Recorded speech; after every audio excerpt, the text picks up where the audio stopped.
Hey, Cena, I want you to take a look at something. Look at this kid. Look at this kid right here. Look at what you did to that poor man's heart.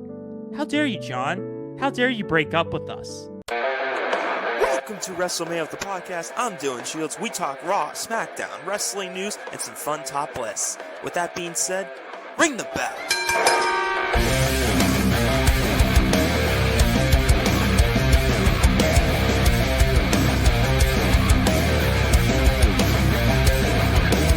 Heartbreak in every form and fashion, but welcome to a new episode of WrestleMan with the podcast. And as always, I'm not alone. And as always, Troy Sigafoos has arrived here because he's the one available on weekdays. The most current and prolific guest you have on this wonderful show right here. I'm here for almost everything. I know Matt claims to be the ratings guy, but you've got a YouTube channel yourself, so you might be the demo god out of anybody here. I just saw one of my videos cracked 1,000 views, so hey, congratulations! I hope I get there ever. But when we do a Mania 41 prediction video, I'm calling it. Hey, Mania 40 predictions got pretty good views, so I'm hoping people just love Mania. I mean, I know that's when people are interested in the product, and then afterwards kind of teeters. And who cares? But there's a few things to talk about here. Obviously, we'll go over the elephant in the room, but there's also NXT Roadblock that just happened. Yes. Revolution happened the previous week. They had good matches on that one, yeah. Good matches there. Moxley did another crazy except spot one again. Well. See, a few things to talk about, but obviously, like, the big thing we just have to mention is one of the most amazing openings to a Raw I have ever seen. Thank you, WWE, for going to Europe before WrestleMania. I think that's so smart to do when the product's like at its best and at its peak, like to bring shows to Europe. I will say, I've noticed Triple H does this a lot, where like the big thing that you actually go to, like if everyone was going to go see John Cena, in Vince's era, they would have waited till like actually like hour 3 to show that. Triple H like, nah, just get it over and done with. Like the Hall of Fame, Paul Heyman was the first one out, even though he should have been the main event. But he technically, well, it's weird. Like I've noticed they did that because I was like, oh, that promo already happened. What, they didn't save that for later? Okay, I mean, I get it. Start the crowd off hot, but like, man, that's like half the reason people are coming. And you're doing it so early. I get in the sense of the crowd's at its hottest. Why not start with the Cena thing? It's like a comparison, and they've been comparing this moment to Roman after WrestleMania 33 in terms of the heat he got after beating The Undertaker. There is a difference, though. Even though the people told Cena to like fuck off and shut up and everything, they still wanted to hear what he wanted to say. With Roman, they wanted him out of the building. Yeah, they wanted him out of Orlando or wherever that Mania show was. They couldn't stand him. This is, I think it was in Orlando, I'm pretty sure. Yeah, no, that was Orlando, because that was the one with the roller coaster. Yeah, and that amazing stage. But I mean, overall, Troy, just what are your thoughts on the promo itself? Cody coming out, the crowd, Cena's like connection with the crowd and responding to it. What'd you think of this first heel promo? I loved it. I thought this is edge of my seat, captivating. It is interesting. I saw some people hate the fact that he used babyface and heel, like because he mentioned like the insider terms in his promo, which I saw some people not be a fan of. Jim Cornette off saying that. Him in the corner just shaking with his cheeseburger. But I mean, I don't hate it. At this point, everyone knows it. So I mean, like at this point, kayfabe is already dead. So who cares? So it's fine. But like, I thought it was great. I love the whole "I'm breaking up with you," and like I've seen so many clips now of like John Cena trying to be sincere, and then the crowd just booing him, and I'm like, this has been building for actually 25 years, and it all makes sense. This makes complete sense. Like logically, and I love it. That like this is not just some like weird out of nowhere. No, this fully tracks the way he was telling it, and it's just that poor kid. I hope that kid that he made fun of, that kid better become a wrestler, because I want that to be like in his Mania hype package. Don't tell me that's not going to be peak. It's his villain arc. That's how he does it. Oh, don't tell me. Like 20 years, when that kid's like 25, 26, that's not going to be gold. I don't know how old he is now. Maybe in his 30s. He'll be in 20 years. That would be amazing. And the fact that he, before the promo as well, that he didn't run to the ring, he slowly walked. Yeah. I lost my mind at that.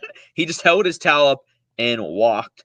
It's kind of, I get why he's still wearing his gear, but I mean, to be fair, I don't know what John Cena could wear that would make him not look like John Cena. Like, obviously, he's going to be in the jorts and stuff. Did you see the picture? He got hair plants though, so he's not have his bald spot. His bald spot's gone. That bald spot was a face thing. Now he's heel. He finally got hair. I'm also glad they didn't change his theme. Yeah, I mean, the whole crowd went Cena sucks as loud as I've ever heard before. So could you imagine in front of like 70,000 in Vegas when he comes out? Death Rebel. Yeah, no, you didn't want him to get Def Rebeled. He did explain, I think, in a good way, and why he's not changing everything. I think everyone, including you and me, got so hyped because back in an interview, I think with Chris Van Vliet, he was like, "Oh, I was supposed to turn heel in the first Rock match. I had more gear and music, and I want to see that gear. Yeah. They're finally gonna see it." But I think it's so smart, and it went through all of our heads, including mine, of a heel move being like, "Why would I want to grant the fans favors? Like, fuck that. Like, I ain't gonna cater to you anymore." I mean, Cena's done with that. I come out to what I want to. He said, "It's my voice on that song. You guys dress like me. I don't dress like you idiots." Like, it's such a fair point. Like, I understand people saying it's a missed opportunity, but like you said, like, what's he gonna wear that like looks badass? What was he gonna wear? Like black jorts or trunks? Yeah, I'm so fascinated by what was his heel attire going to be? Like, he's not gonna come out in Speedos. He's not gonna wear tights. Like a singlet? Nah. I just think that would have looked odd. So I don't mind it at all. And there was also criticism, like you said, it all makes sense. People online, because of course the IWC were like, it doesn't make sense because like, oh, it would have made more sense 10 years ago, but now he's more over than ever. So why turn heel now? I sort of understood it in terms of like why he needs to explain why now when you're cheered more than ever. But I think he explained that too when he said, "Oh, when I announced my retirement, not the line, not one of you sons of bitches asked me how I feel." How I feel. I've seen that in so many memes recently. It's fantastic. Oh my god. But yeah, he was like, all you cared about was the dream matches I could have and trending and what city I get to go to. Like, he justified like why he waited till his last year in kayfabe as to why he turned on them. So I think it was good. It's just IWC gonna bitch all the damn time. What do you think about going off on that? What do you think about Cody's rebuttal to all that, where he was just like, "Where's actual Cena?" I think it was really good. I like that it was short and sweet because Cena's promo, like, I wouldn't have minded if he talked for 3 hours, but it was getting really long. So I like that Cody's rebuttal was short and sweet, and I think it was good. I know people wanted Cody to be like pissed and attack him. That's kind of what I was thinking. Like, I'm in two minds because I also like. On one mind, I do wish he was more pissed, but I'm also on your mind too, where I like how they did it. So I'm gonna see how it goes for me. But it's yeah, Cody too. Yeah, his character's like a man of respect. Like, he's more he's pissed, but he's more heartbroken than anything that Cena did this to him. But he attacked Kevin Owens when he beat him up, though. Like, he would run out and face him. I don't know. Maybe we'll see how the weeks. Yeah, we'll see how the week. Cena's going to be there the next couple weeks. The physicality might increase, but I think it was good. I mean, obviously, props to Belgium for an amazing crowd just during the whole Raw, but that segment in particular was their first WWE show ever, like televised. What better way to have it than the freaking first ever heel Cena appearance? Oh my god! Their next show is Italy. I think it's. Yeah, SmackDown's in Italy. Next week in Raw's in Scotland. The following week's in London. Okay.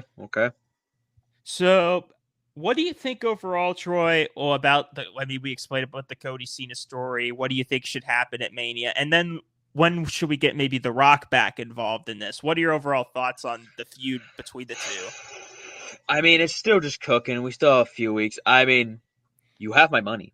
I will see this. That one heel turn, Sealed Mania, is going to be one of the one to watch. I don't know how great it's going to be because John Cena in ring wise is not as good as he used to be. So I'm curious how this match is going to go. I still believe that Cena will probably win because I mean, like Cody Rhodes, I can see Cody Rhodes retaining. I just feel like now that Cena turned heel, his last run, him and as this big heel, I feel like that's going to sell tickets. Yeah, I do. I'm still just so back and forth on it because a heel 17th reign would be amazing, but it's so hard for me to believe like all the 16 reigns as a face and his final one as a heel. Like it's just tough. And plus It's going to two, be so weird. apparently Stone Cold's going to be at WWE World for WrestleMania access. So there's a possibility Unless Cody Steve could get some Austin backup. also turns heel Oh like Mania God, X7, he brings not out the chair again. He sells his damn soul for some reason. again to The Rock. I was going to say about the faction itself. Well, for one, the rumors are it's going to be called the Rock and Soul Connection. I hope that's not the name of it. I hope they don't even need a name of it. No, But I mean the board of directors, I guess, because I mean I don't know, some I just corporate. don't think a name is necessary. But do you think there's going to be more people in? Do you think this is going to be a faction or just more Cena Rock themselves? Like who could you add? Because I feel like they would want to have like either young talent to build them up or like other main eventers. And I've got a name I really wish would join, and that's Drew McIntyre. oh I okay, think he'd be an intriguing factor into this because Drew and The Rock like get along very well. Like on Netflix, they had a funny conversation, and he'd be the first guy to sell his soul because the man's so desperate because he's lost a lot. So he's like, maybe I need to get a corporate up from The Rock and Cena. And Drew and Cena, I know they like Drew called him out in the chamber match, but Rock could help resolve that between them. I think Drew would be a pretty true. good because Drew needs something. He's kind of been teetering so much because the main He's event been seems so losing packed. so much. What better way to like get him back, get him that real heat back than joining the Rock and Cena? I think there's that. People were saying like Randy, but I don't know if that makes sense because this is kind of like a Hollywood type of stable. So Wait, I don't I'm know trying to if think. Randy makes sense. Hollywood. I'm trying to think who's been in like. Batista's coming back. Nah. I mean, I know Seth's not done anything like after Mania. I don't know where, because we'll get into the Seth Roman. Like, what do you do with those guys after Mania? Yeah. Does Punk go after John Cena? He could. I could see Randy go. I mean, Depends who wins, but yeah. I think I know going back to you said Cena, like yeah, he's past his prime. Cena and Punk still had that magic though. They look damn good in that that match. did. And I think if anyone you could say carry Cena to like a quality match, it's Cody too. So Yeah. plus I think it's gonna be kind of like Rock Hogan, where like it doesn't matter that much. I mean, it does what they do in the ring, but it doesn't matter in a way where the crowd's just gonna go ape shit the whole match. So True. And I don't know, because the way they're building it, they're not going to turn like they did at 18, where they just cheered Hogan the entire time. Unless Cena cheer does get like, Cena. and they boo Cody, I don't Eh, see it. I think it'll be split personally, but I mean, Belgium hates Cena clearly, so Clearly, it's a good start. we'll see about Vegas. We'll see, but yeah, A plus promo right there. One of the best moments I've seen a good bit. But you just mentioned Roman Punk. We got to show Heyman Oh, embracing. that It's a looks bit. sexual as all fuck. I'm gonna be honest. It does. That Roman looks feels like a really, jealous. Roman looks like a jealous ex. because he is though. I mean, that's kind of I think what the storyline is. But yeah, besides the Cena stuff, this is probably the other best story, most intriguing heading into WrestleMania. As much as like I want Woman to main event really bad, I know Rhea, Io, and Bianca was like a run for its money. I just feel like this has got a main event night one. Yeah, it's yeah. I would love Rhea to get a main event, but yeah, no. I mean, Punk Which, also by the never way, has. speaking of that, I don't want to say hate, but the way they had Rhea like just randomly show up and sign the contract and kind of act a little whiny, I don't know if that does anything good to her character by just being like, I deserve this match. Like, I don't know about that. It's weird because they still not call it a triple threat, but like I've seen other contract signings. If you just put your name on it, you count for some reason, even though that's not how like legally that's supposed to work. But in kayfabe wise, that's how that works. So I'm very confused how they're gonna go with this because yeah, Rhea did feel like more heelish, but she's obviously the face. But Bianca is Yeah. being a dick. Like she's being like overly She's cocky, the one I arrogant want to turn heel. She's the one I would love to be like her and Naomi were in cahoots the whole time or something like against that. Jade. Yeah. And like I find it just so weird. I've said this on many shows that like Bianca is now just ignoring the whole Jade situation after like Naomi revealed Yeah. it. I'm like, and bye, not my problem now. Your two best friends are fighting. Actually, I don't care. I find that so I got a weird. title to win. Exactly. That makes no like if me and Matt were fighting, would you just ignore us and then be like, all right, going off somewhere else? Fuck yeah, Like, I'd be out of here. See ya. I'm like in it's I don't know. Millersville. You guys go settle your fight. I find it so weird. I don't like it because, like I said, I feel like it makes her seem like such an ass. Unless it is her turning heel, then all this will be for naught. Me complaining about it, but we will see.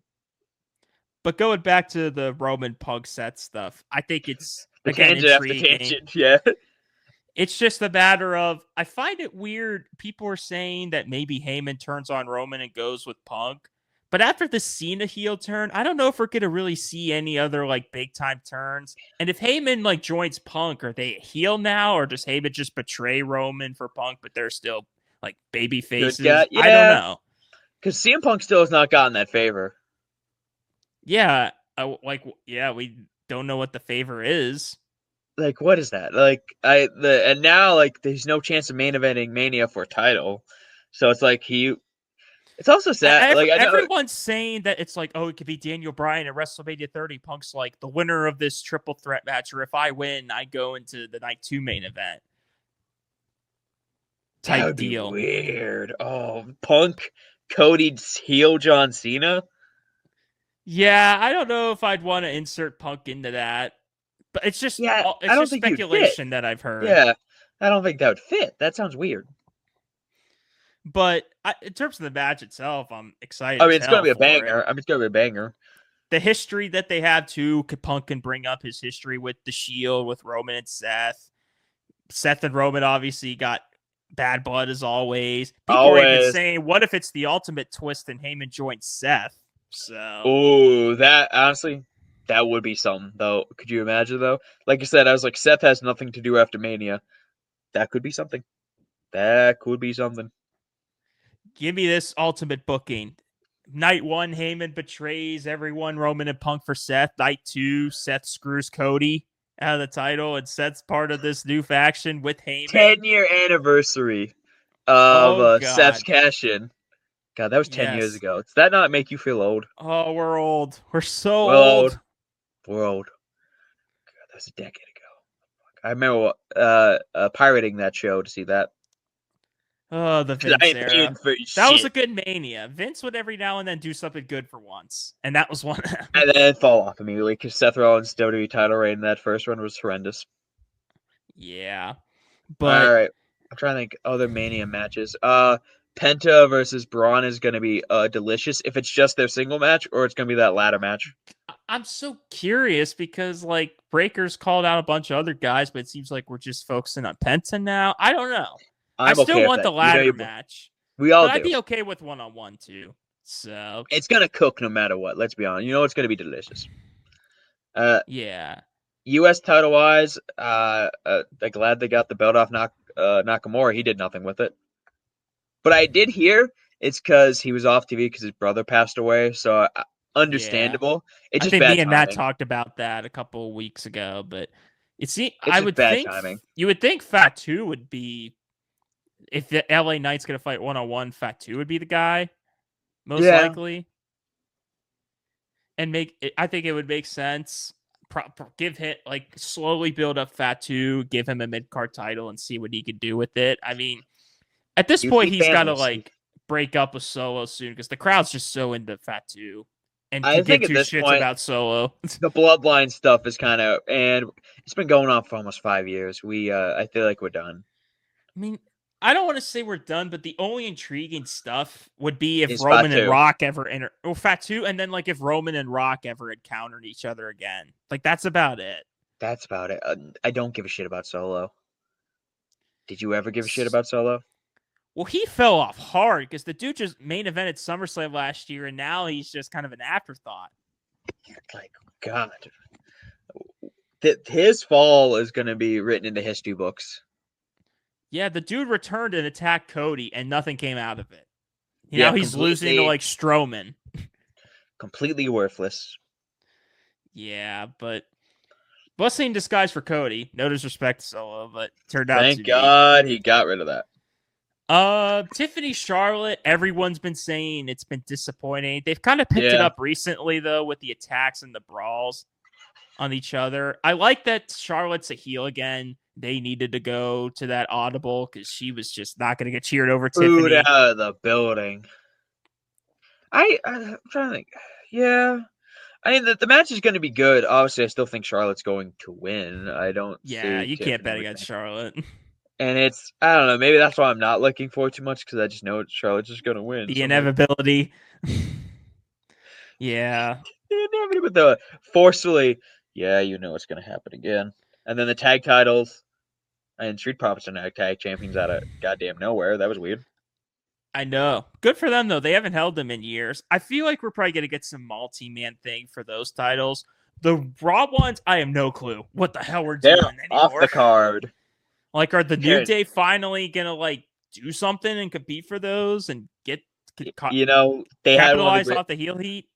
Such an amazing heel turn, and they've done nothing with it. All they do is roast sports teams. They have decent matches, but that's it. They've had no momentum. You tell me you can't go for the tag titles? I don't know. But yeah, so the women's the women's mid cards and tag titles again. You would think Liv and Raquel got to be in the show. It's interesting because I would think they'd lean towards them versus Alexa and maybe Nikki Cross or the Wyatt Six. But now Alexa got pulled from WrestleMania stuff. Yeah, I saw that. So the mid card titles, I don't even know if they're gonna be in the show. I feel like Chelsea at least, but Lyra, I have no clue. Chelsea will at least be there because she'll have a cool Mania entrance. I'm calling it. Final quick topics here. NXT Roadblock happened last week. It was great. That's one of my friend Sam's favorite. I'll send him this video once you edit this and send it. I'll be like, it's your girl. It's your girl. He just got her T-shirt. She's fantastic. I mean, I agree. Yeah, I feel like she's in a feud with Jordan Grace and I think someone else coming up. Kalani Parker, I think, or something. Name. The women's division just in general in NXT stacked right now. So incoming bangers. Oba Femi retained. So as Reign continues. Also a banger, man. The Hardy Boys are back. They are back. It's so great. The TNA champs. That's so cool to see them on Faxium are still tag champions, but they're still awesome. So. And then we had a pretty cool face-off of two former AEW guys here. Ricky Saints and Shawn Spears. So we'll see how that both Cody guys back in AEW. Both Cody guys. So hopefully it seems like Saints is penciled in to dethrone him. Just a matter of when. Maybe they'll slowly get that feud. But HBK's cooking, man. He always does. I'll tell you who isn't. Well, I guess at least the pay-per-view it was, but Tony Khan. He's because he fucked up that main event so bad. The main event should have been Storm versus May to me. The graphics said the end when the match ended. It was a brutal, amazing match, but nope, they went with 50-year-old Cope versus 50-year-old Cope versus Moxley. Right after the steel cage match too with Ospreay, and Fletcher, which was insane itself. They also So wasted Cage's cash in. That was completely worthless. yeah, but it Was was complete. expected. We're, I know, but like, I then really, why have it then? I will say at least Moxley had a brutal spot, and him and Cope's match was much better on Dynamite. I mean, I don't know what we're doing with this Death Riders angle. I really hope Swerve like dethrones him and we get some fresh air. But I have a Something, feeling that they're please. waiting for Darby to get off Everest, just because that's where the story is. He won't go. It's so sad that like AW's main event scene right now is just so yeah. Yeah, it's like, I mean, it's WCW to a T. It's not as bad as WCW back then, but But it's one of those where like the main event's the worst part of the show. like The actually, undercard like you could stuff is incredible. turn the show off after that. Yeah, like I said, the Tony Storm base stuff was incredible. Osprey puts on bangers. MJF always has good stories. It's just the Death Riders thing. It's just Yeah, even the Hurt Syndicate is pretty decent right now too. I'm liking where they're going. Yeah. So just please get the. I like Moxley, but get the. I just think it's Stop. hurting him. It's hurting him having the belt with this story. So yeah, I'm cleaning you my got camera any? off. Do I have anything else? No, I mean I think we covered everything. I mean our last show was only 2 weeks ago at this point. Yeah, well, me and Matt's last show, you weren't on it because we did it on a weekend, and that's when you're not here. It's impossible to get you. It's impossible to get you both on. We're gonna have to do it for Mania. I mean, Mania is a must. We gotta try to find a way somehow. It's on 4/22, so RVD, that's your time. And Easter. And Easter 20, for some reason. Don't ask me why. All right. But that's going to do it here for this episode. Thank you, Troy, as always, for joining. A bit of a shorter episode due to time constraints, but also you don't want to hear us talk for an hour and a half, do you? It's not much else to talk. If I saw more shows, I'd probably tell you more, but I didn't. So, but justice for that kid. Hope he can become a WrestleMania main eventer in the future. Heel Cena's here, guys. It's amazing. But have a good week, and we'll be right back here next week on WrestleMania the podcast.